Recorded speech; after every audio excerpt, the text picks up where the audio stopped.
Okay, today we will be interviewing Miss Lillie Hunter. She's been a long-time resident in the city of East Cleveland. Today's date is December 19th, 2012. Thank you, Miss Hunter, for agreeing to an interview with us uh, with the Social Justice Institute of Case Western Reserve University. You're welcome. Okay, could you tell me a little bit about your family history, and you know, and maybe what brought you to the city of East Cleveland? Oh, let me start off. I have 5 siblings. I'm the third of those 5. And what brought me to East Cleveland was I was purchasing some property, and this was the best house.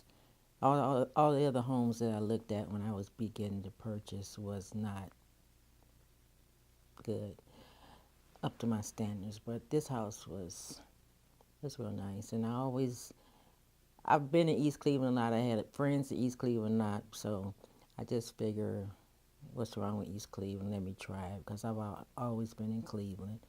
So I just tried it, and I And like it.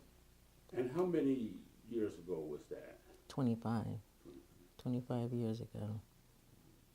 I can remember because of my son. He's 27, and he was about 2 years old when I moved here in East Cleveland. Tell me, why did you choose East Cleveland and compare to some of the other communities around here?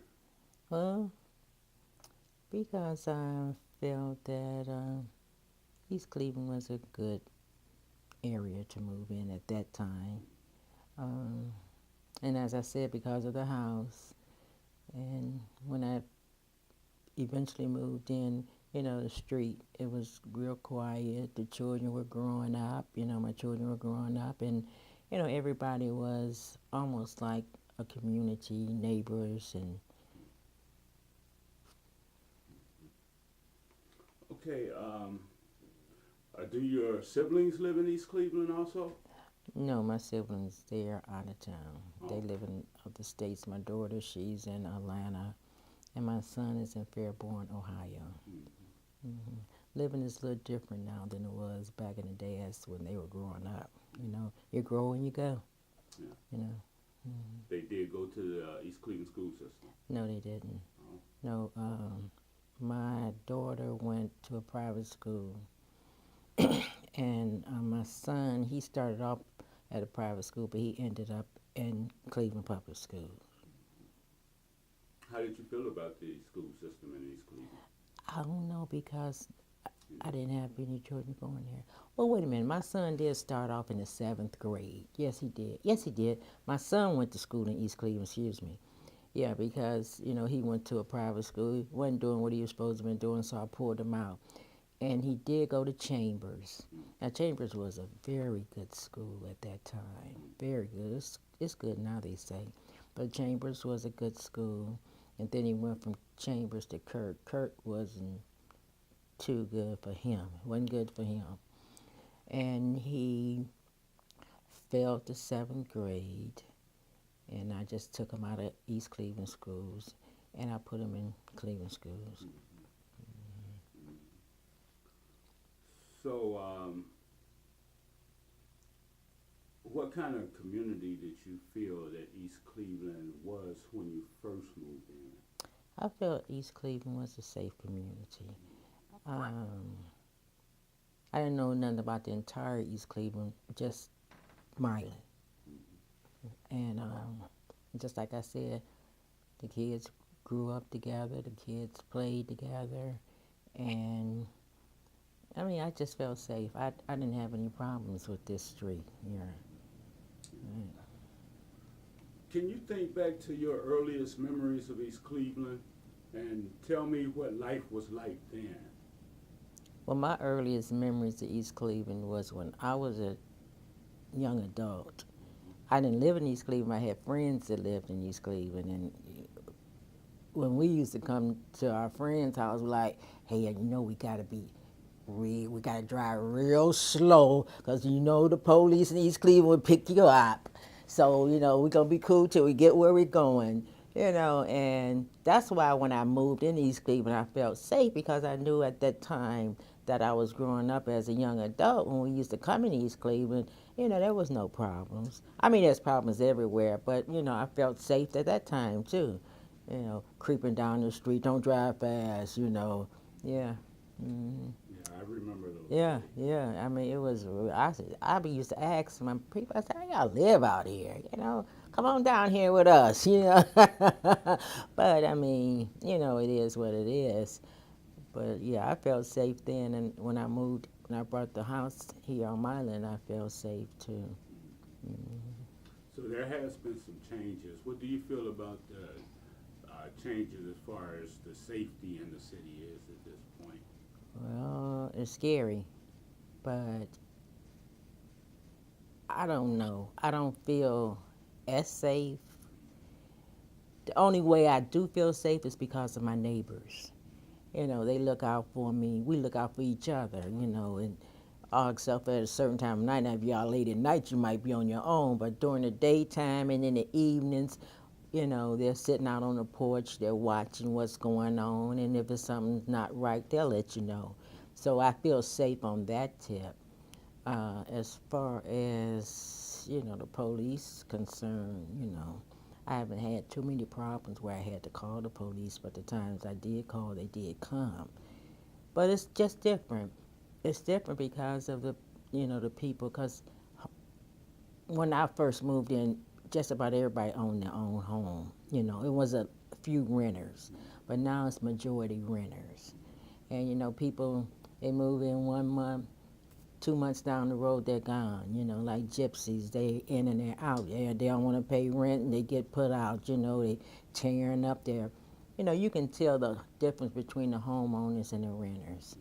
You know, so that's a real downfall right there, but it's everywhere. How does that make you feel as far as being a property owner in the city? Well, we shouldn't even touch that issue. It doesn't make you feel good because you know you're trying to maintain your property, and your people that might be renting next door to you.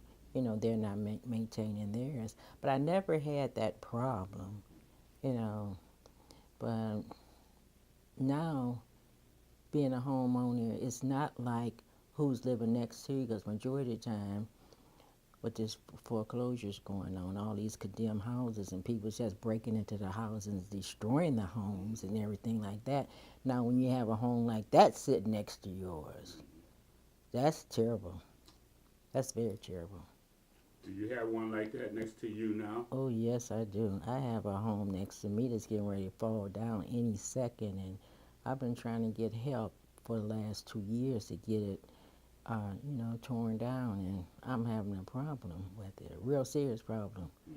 You know, but I'm trying to work with the people in East Cleveland, but they are basically just giving me the runaround, you know. So I'm getting ready to do something a little different. I went to the proper channels. I went to the councilwoman, Miss Lewis, and she did what she had to do. She had me talk with her assistant. He typed up all the information, the complaint. He sent it to the mayor's office because I have the letter that he sent to the mayor's office, and they were supposed to have been meeting on it. So I'm thinking everything was all right. Okay, when the summer came, the following summer came, I'm calling to see where was my house on the demolition list. They told me they didn't even have anything for me. So I said, okay. So I'm the vice president of the street club, so we were having meetings, and the mayor was there, and his assistants and his people was there. We walked up and down the street. I showed him the house. Oh yeah, this house has to come down, you know. So yeah, it really should. That was a year ago. That was a year ago, and I've been trying to get in contact with them.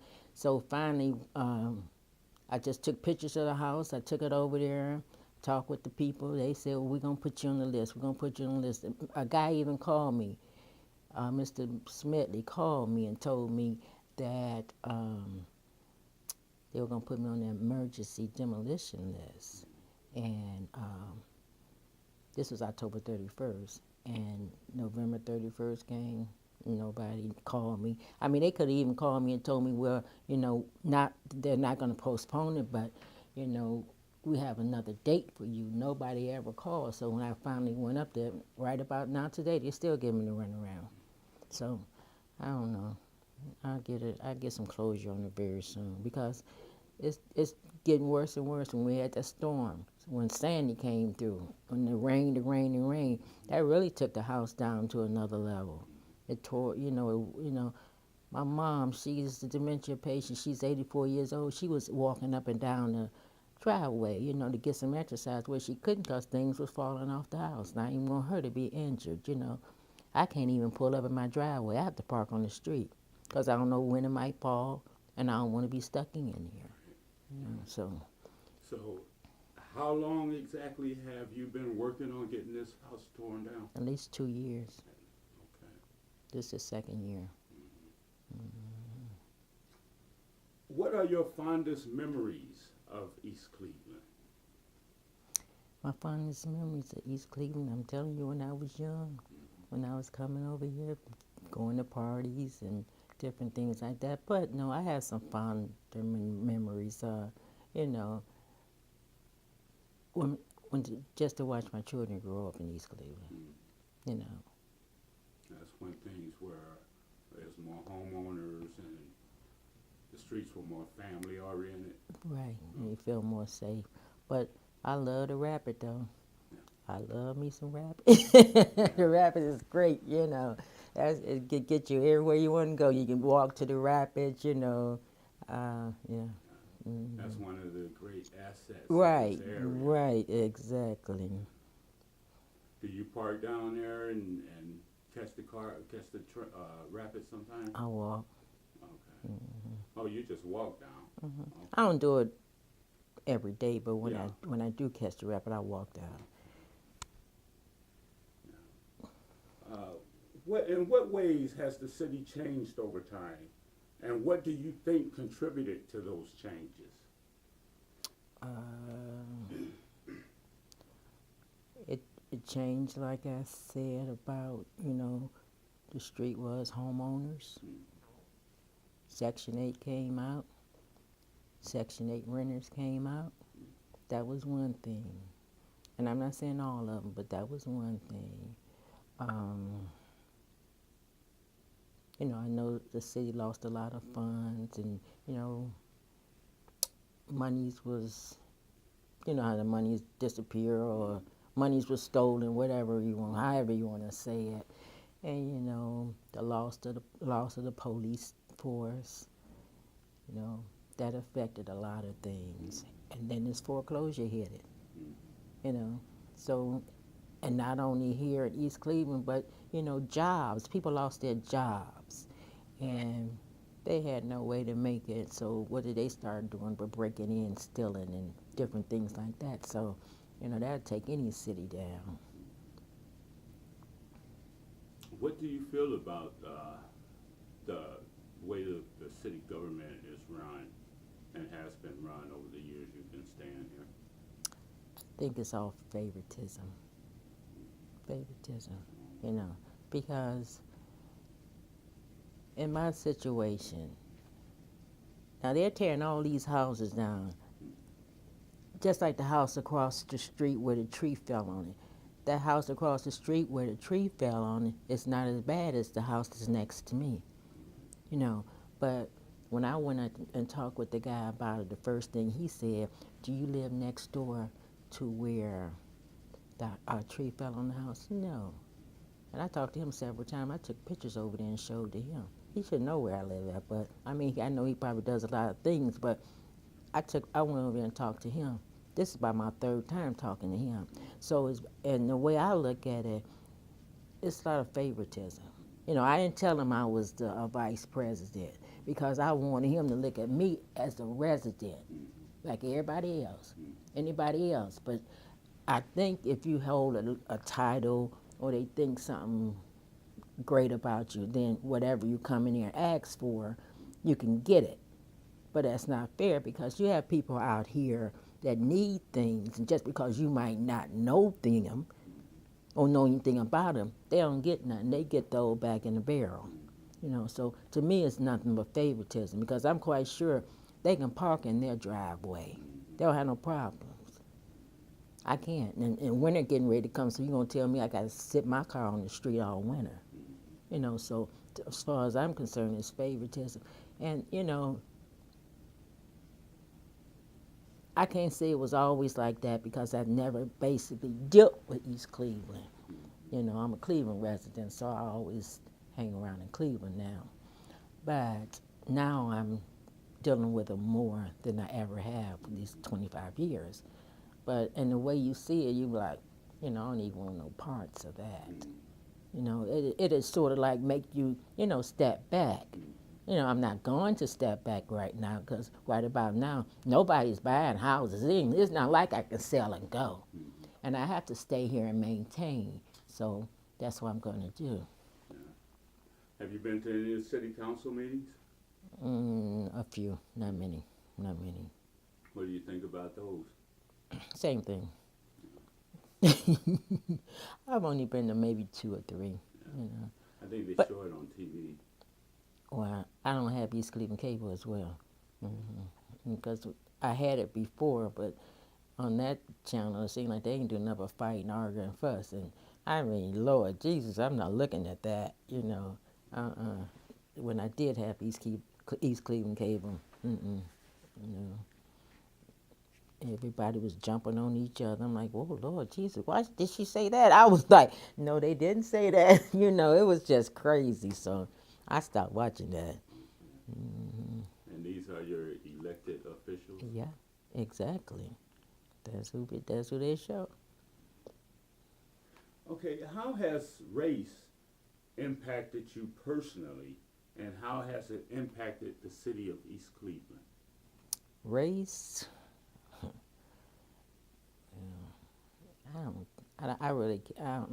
I can't say how race did it because majority black, right? Black officials. I don't know who run all the different departments, but everybody that I spoke with, they was African American, and I'm not saying everybody is, showing favoritism. I'm not saying all that, but I know it's being done, and I think it's being done to me. That's basically why I said that. And race it's sort of something hard to touch on living here in East Cleveland. If you haven't grown up in East Cleveland, because majority of everybody I talked to, they went to school in East Cleveland. They, my age, they went to Shaw and da-da-da-da-da.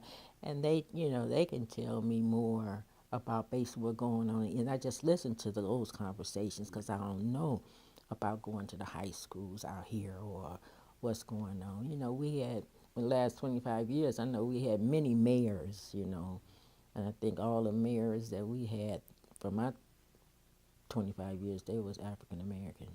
So I can't really speak on race and say, well, they prejudice here and, they doing that here. Honestly, I can't. Yeah, I can't. Well, I think that East Cleveland is about 98% African American.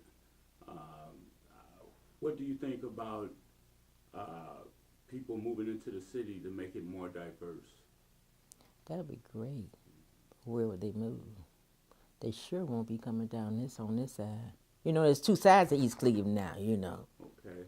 It's, You want to tell me about the 2 sides? well, I'm looking at it from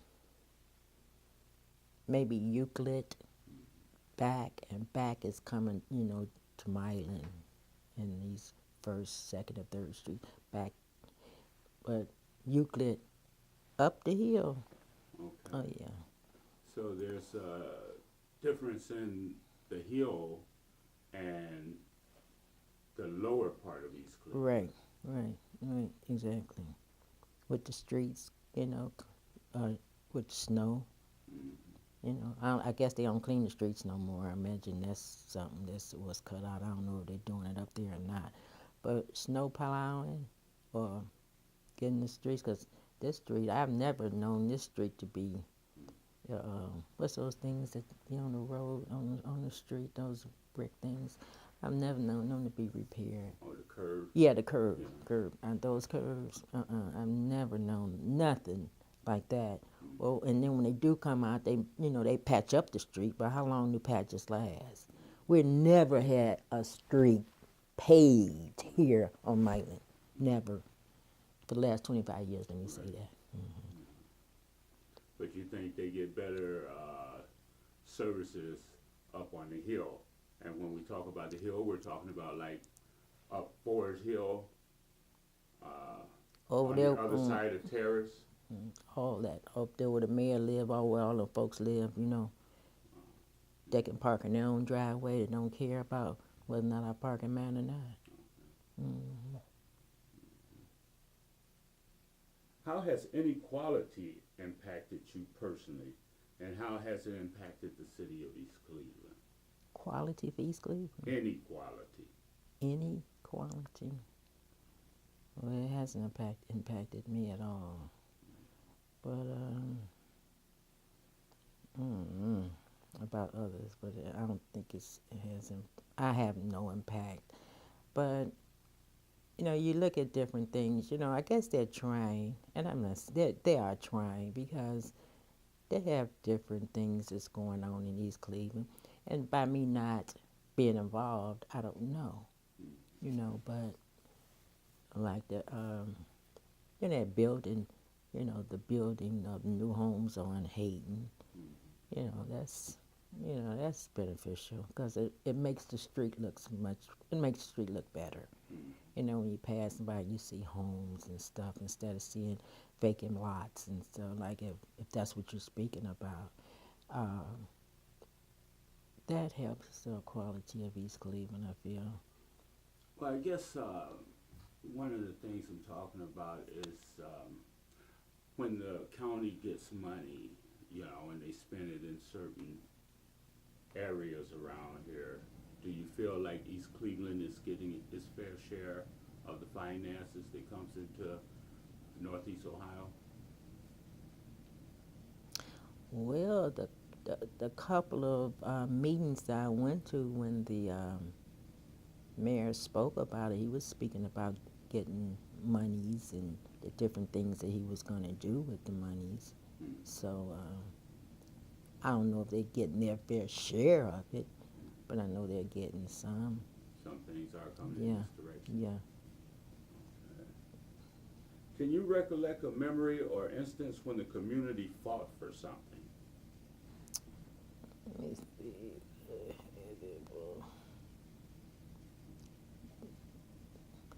I don't even think they fight when election time is up. They fight hard, because everybody wants their man to win, whomever, running for office. But no, I can't say it was a time when I know the community stood together to make anything happen. How do you feel about the fact that Cleveland Clinic closed down Huron Road Hospital? Okay, thanks. You gotta help me out. Help me out, brother. I told you I'm a Cleveland person. You're right. They did. It was a fight. It was a good fight, but it was a good fight. But a lot of times when things is going on, when the community finally find out about it, the plan has been made, and they know what they're gonna do. And that's kind of hard when you have people fighting for something. It's been like you said, the hospital. Thanks a lot, but it's hard when you're fighting for something. You're fighting hard, and then regardless of the situation, they already crossed all the T's and dotted all the I's, and okay, your fight is over because they have done what they wanted to do. They're gonna and continue. And that's how it always is, you know. So, it's hard. What do you think about the drug trade that was prevalent in the city for a while?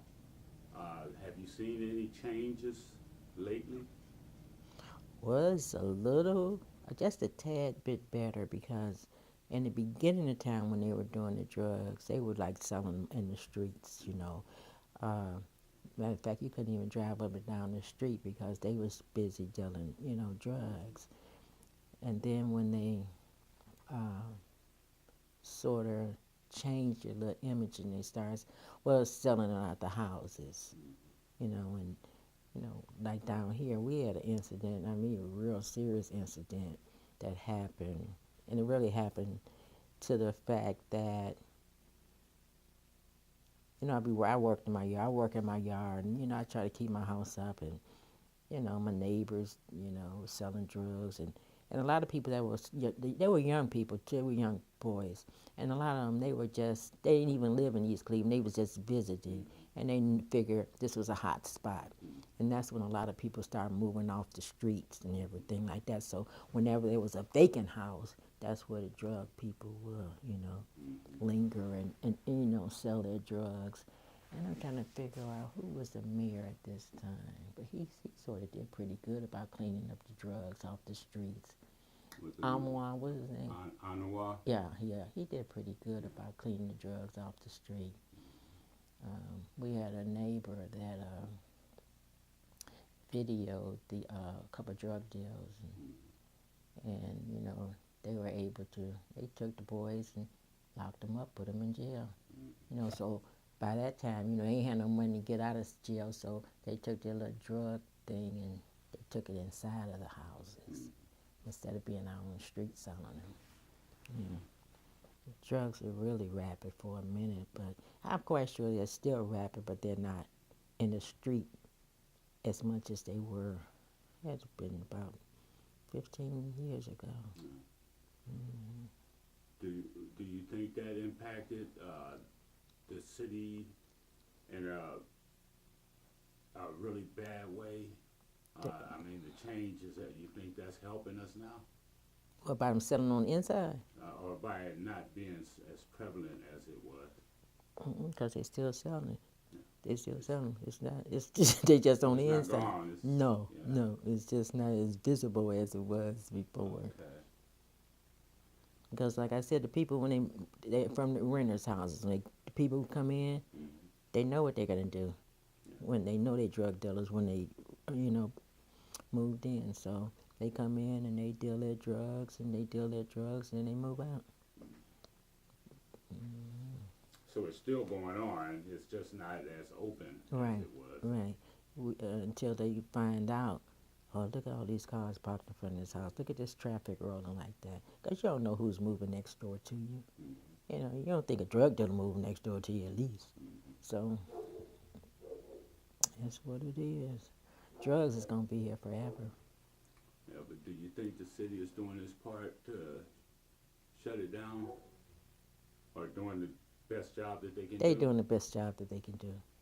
I say that. They're doing the best job they, you know. Okay, now, surrounding East Cleveland, there's quite a bit of institutions, Cleveland Clinic and University Hospital. How do you think these institutions impacts the city of East Cleveland? Well, I would say by, I don't know, it's a possibility by being like hospitals, you know, that once they closed down here on Road Hospital, you know, Cleveland Clinic and the other hospitals, they had to take the people in. So that piece is beneficial. But anything else, I don't know how many clinics they might have set up in East Cleveland now. I know about the Stephanie Tubbs Jones area, but I don't know how many more they might have set up in East Cleveland, or where the people may go to the hospital in East Cleveland. I don't know, because I don't go to the hospital in East Cleveland. Well, you know, as those kind of institutions grow, they appear to be kind of landlocked in that area. You think they might move in this direction, and if they do, would that be a help to the city? It would. It definitely would be a help.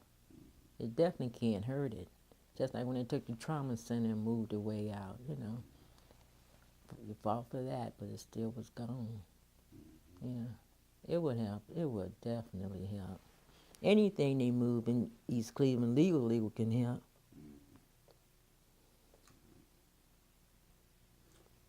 What is your vision for the future of East Cleveland?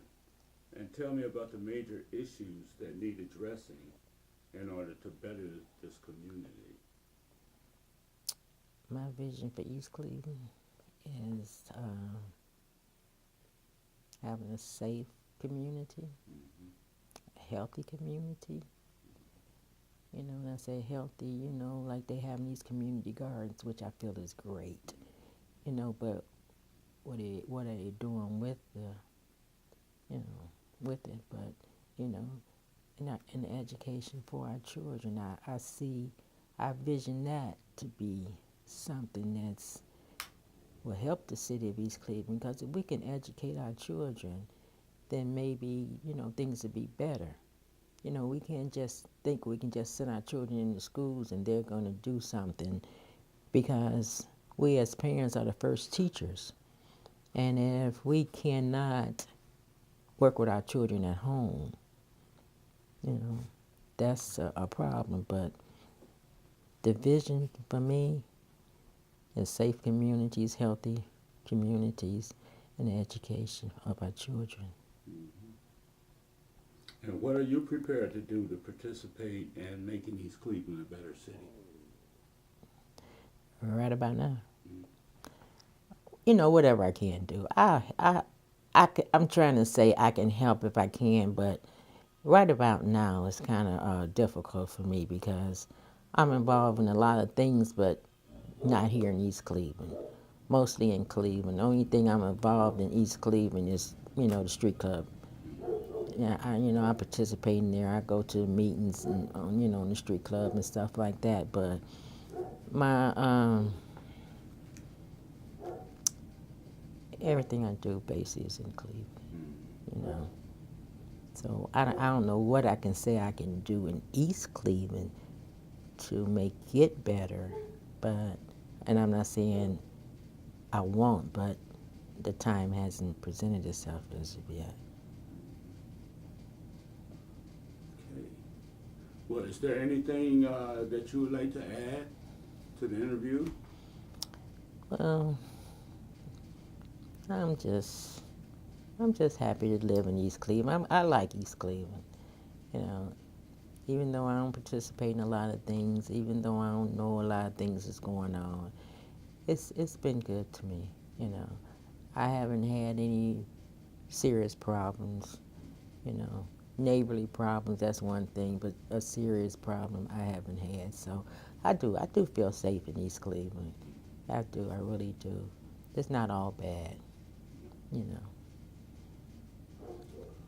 Okay, well, thank you very much for your time. I appreciate your interview. And you have a good evening. Well, you're welcome, and you have a happy holiday, sir.